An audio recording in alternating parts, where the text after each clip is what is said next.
Za knjižnico z nami sodelujemo zdaj že skoraj en mesec. In sicer smo začeli z Lendavo, tako da to v bistvu moja 4. seansa.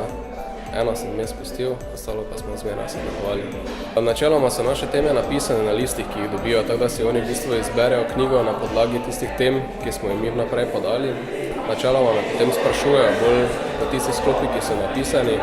Mi sicer spodbujamo nek pogovor, torej, da bi to nekaj spraševali, pa da tudi mi, kao njih zvemo, da lažje najdemo neko skupno točko. Načeloma me pa največ sprašujejo, zato ker sodelujemo predvsem z mladimi, tistimi, ki šele grejo na fakultete ali pa ki so morda šele začeli.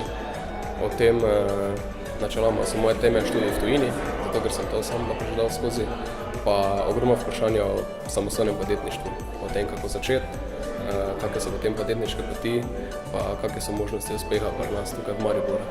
Razen z eno skupino mislim, da Murski Soboti, kjer so jih bolj pa ne učitelji prisilili, da pridejo se z nami pogovarjati, so bili odzivi izredno dobri, zaradi tega, ker mi smo načeloma organizacija, ki dela z mladimi in nas zanima, koliko kaj podatkov imajo mladi, pa koliko informacij, in vidimo, da je zelo veliko pomanjkanje nekih pravih informacij ljudi iz gospodarstva za mlade, zaradi tega, ker jim učitelji pač ne znajo tega ponuditi. Učitelji so pa navadi tisti, ki so celo življenje na fakultetah ali pa na šolah in nimajo pravih izkušenj za gospodarstvom in ne vejo točno, kako smeriti svoje dijake.